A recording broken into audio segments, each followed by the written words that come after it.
pernah nonton Squid Game, kamu pasti familiar dengan sebuah game di mana orang-orang yang kesulitan ekonomi dikumpulkan di satu tempat untuk melakukan sebuah game yang mematikan. Tapi gimana kalau aku bilang ternyata di Korea Selatan ada yang real, asli, kejadian ini benar-benar terjadi. Bukan permainan, bukan drama, tapi ini adalah institusi resmi yang dibuat katanya untuk rehabilitasi sosial. Namanya adalah Brother Home. Di tempat ini ribuan orang ditangkap tanpa proses hukum, dikurung, dipaksa kerja tanpa bayaran, dan bahkan jadi korban kekerasan seksual dan penyiksaan. Dan yang bikin miris, semua itu diizinkan loh sama negara. Hah? Kok bisa? Dalam video kali ini aku akan ajak kamu buat ngebahas semua kejadian nyata ini yang mirip banget dengan Squid Game yang selama ini pernah kita tonton. Dan sekarang lagi ada season 3-nya kan? Brother Home awalnya dibangun tahun 1960-an di Busan. Katanya sih buat nampung anak-anak yatim dan orang-orang yang terlantar. Katanya, tapi nyatanya sejak tahun 1975 fungsinya udah berubah. Waktu itu Korea Selatan lagi di bawah pemerintahan militer. Nah mereka pengen ngebersihin negaranya dari orang-orang jalanan dan pengemis gitu. Orang-orang kayak gelandangan atau siapa aja yang ngeganggu tori kotanya gitu loh maksudnya. Apalagi waktu itu nih Korea mau jadi tuan rumahnya Olimpiade Seoul tahun 1988. Jadi kayak udah bener-bener mau dihapus gitu aja biar kotanya tuh bersih. Bersih di sini paham kan ya? Nah, Brother Home dijadikan tempat penampungan paksa. Polisi keliling buat nyari orang-orang yang terlihat miskin, termasuk anak-anak sekolah, orang-orang tua yang tidur di taman, terus orang-orang yang maaf cacat. Itu langsung dimasukin aja ke Brother Home tanpa perlu basa-basi gitu, nggak pakai pengadilan, nggak pakai izin, nggak pakai apa-apa, ya udah pokoknya diangkut aja. Gila nggak sih? Kalau di Squid Game, orang dimasukin ke tempat tertutup dan dipaksa ikut permainan sadis. Nah, di Brother Home ini beda. Orang-orang dikurung dalam arti harfiah.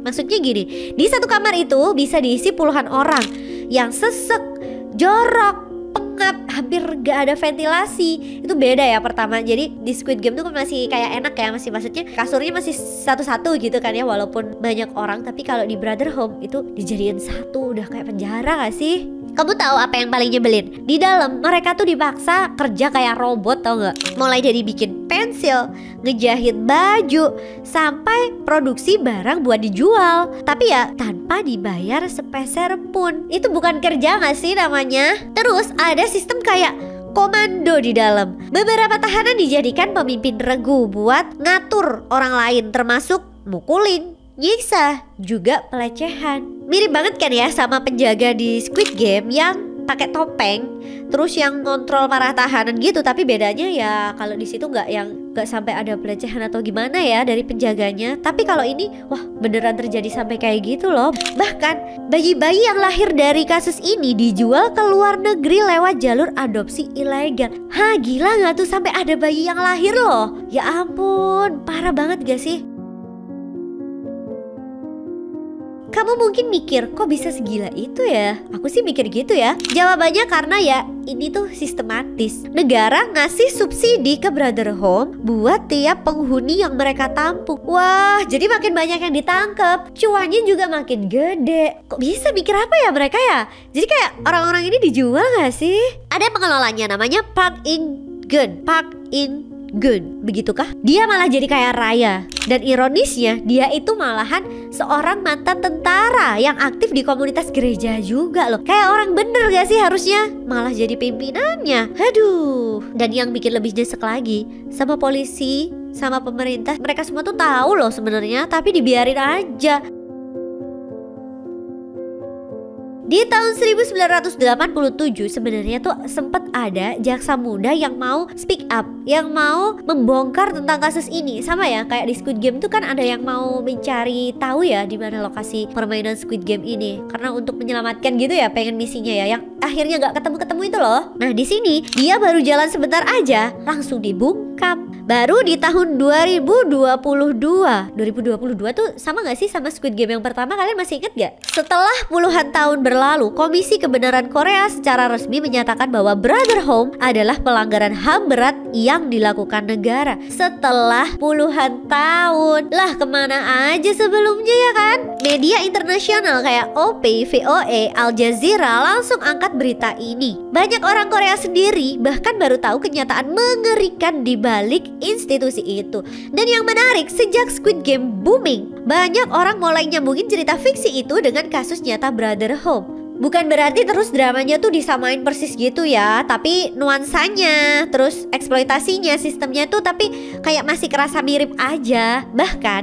seragamnya nih, yang kayak ini nih, seragamnya tuh juga mirip. Nah baru deh teori-teori konspirasi ini muncul. Tahun 2025 ini, Mahkamah Agung Korea akhirnya memutuskan bahwa pemerintah harus membayar kompensasi kepada para penyintas. Tapi pelaku utamanya bisa ditebak kan? Mereka masih bebas. Masih belum ada yang dipenjara. Masih bisa hidup leha-leha. Enak banget. Tapi bukan bermaksud iri ya. Maksudnya kayak enak aja loh gitu. Park In-geum, direktur utamanya, hidup nyaman bertahun-tahun tanpa pernah dihukum. Para korbannya nih cuman bisa nunggu keadilan datang. Beberapa dari mereka sekarang udah tua, tapi mereka masih berteriak, "Kami bukan gelandangan, kami ini cuman korban." Gimana? Kalian ngerasa nggak kalau kisah tadi itu mirip sama Squid Game? Kalau kalian ngerasa, tulis di kolom komentar ya. Dan kalau ada hal-hal yang kurang tepat dari yang aku jelasin, kalian juga boleh tulis di kolom komentar ya. Kalian pengen kisah apa lagi di cerita selanjutnya? Boleh tulis aja. Kak, aku pengen cerita ini nih. Kak, aku pengen cerita ini nih. Sampai jumpa di cerita selanjutnya. Bye-bye. See you next time.